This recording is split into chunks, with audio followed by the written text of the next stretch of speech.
Hi, I'd like to show you my Jeep project. I've been working on this now for exactly 4 years.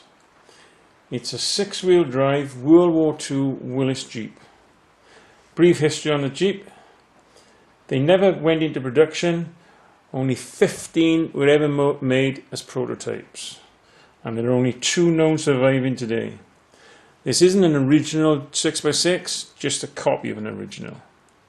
I'll walk around it and show you some pictures as I go along. I'll start with the engine.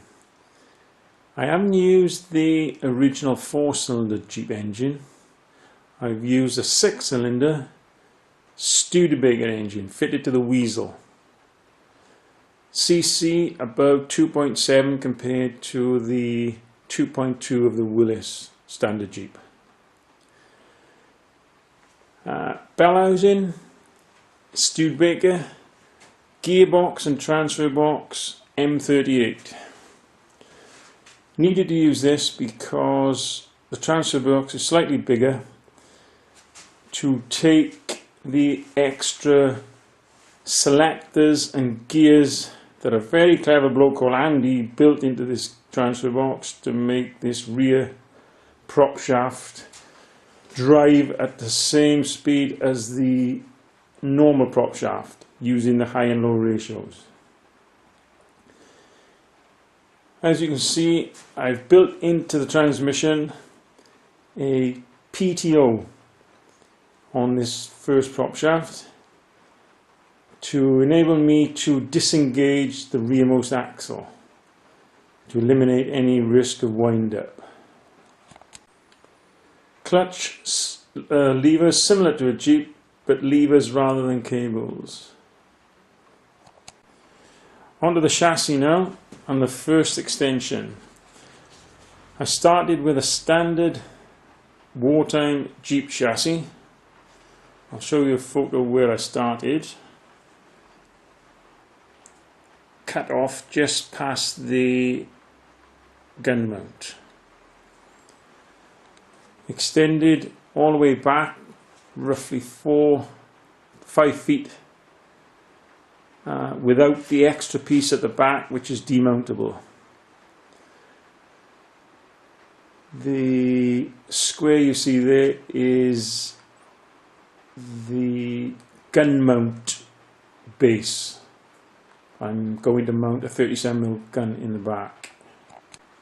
This is a photo of the first part of the extension in its early stage. Next, a photo of the center cross member that carries all the suspension. There's just the center cross member and the completed cross mountings to support the cross member. Prop shaft center mount, going back to the rearmost axle. Panhard rod link from the center link off the rearmost axle along to the front rear axle, another Panhard rod link to the chassis. Fuel line running along. Small belly tank I made up there, as the main tank only carries 7 gallon and this is an extra 3 gallon. Demountable section there. Standard type rear bumper folded.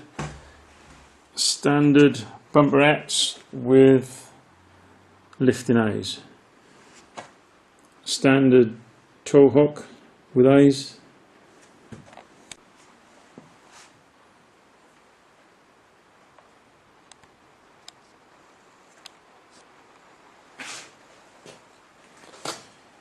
This Jeep now is nearly 17 foot long.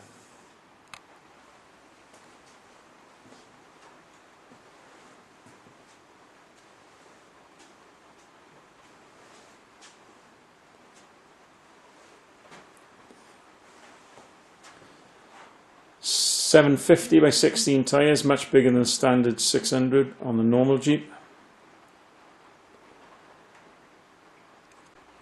Using these bigger tyres, the diff ratios needed to be changed from a standard 4.8 to the original ratio in the 6x6 5.3.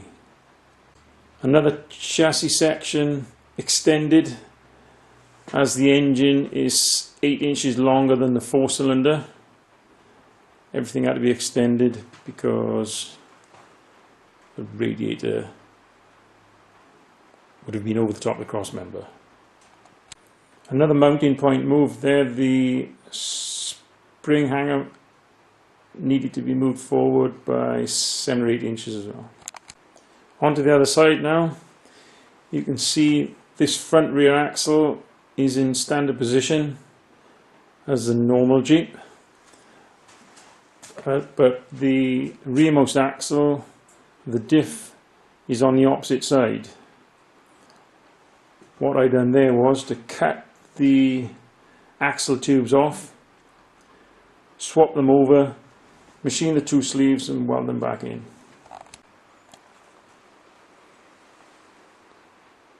Here's a photo of an original 6x6 suspension setup, and that's mine there, exactly the same. The only difference is I had to use shockers from a normal Jeep, as I could not get the original type dampers.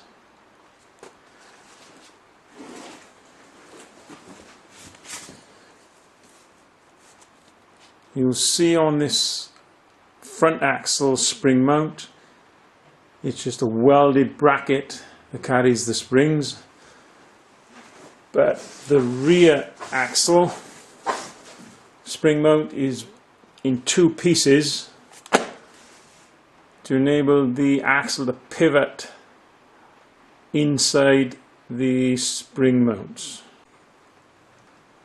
And this is a photo of it close up with the shell-like bearing inside.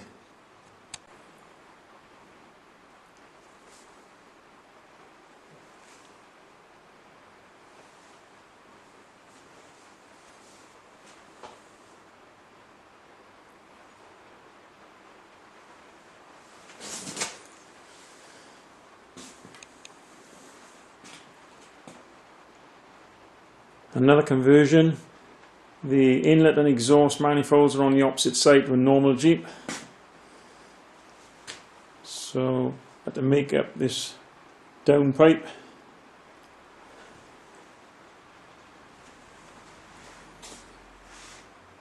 Oil filter there, nothing obviously connected yet. Radiator, standard Jeep rad, but you can see that the cowling needed to be modified, as the engine is 3 inches shorter in the block, which meant that the fan was far too low in the original Jeep rad.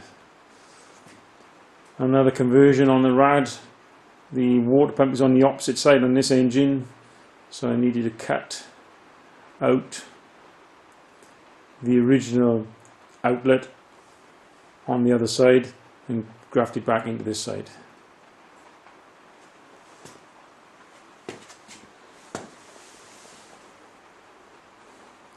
You notice the lowering blocks on the bump stops.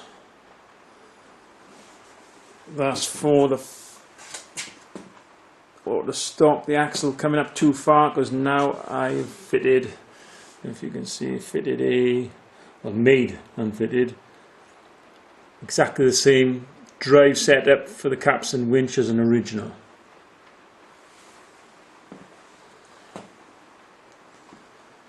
Capstan winch mounting plate made that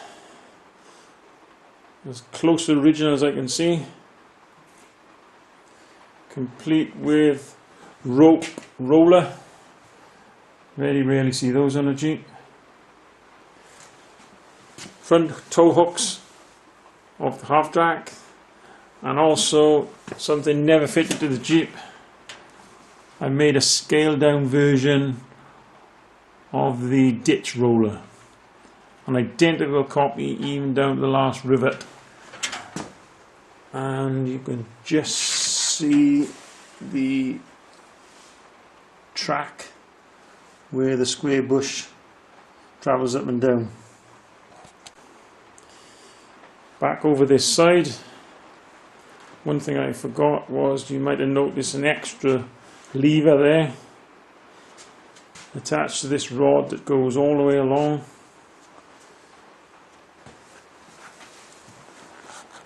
Which is fixed to the capstan drive. It's to enable me to operate the capstan from inside the cab if I need, as well as the smaller one used at the front of the grille. So I've now got a 5-lever Jeep. I wanted 6, but I need to settle for 5. You'll notice there I grafted the words Jeep Willys in the sill head. Looks okay.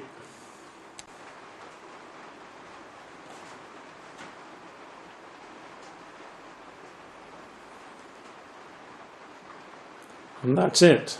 4 years and 3,000 hours to build that to that stage. Next step is the body.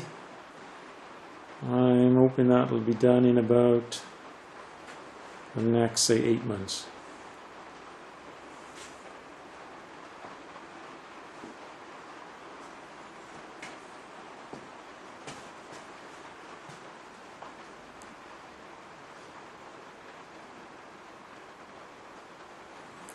I hope it has been some interest to you, and bye for now.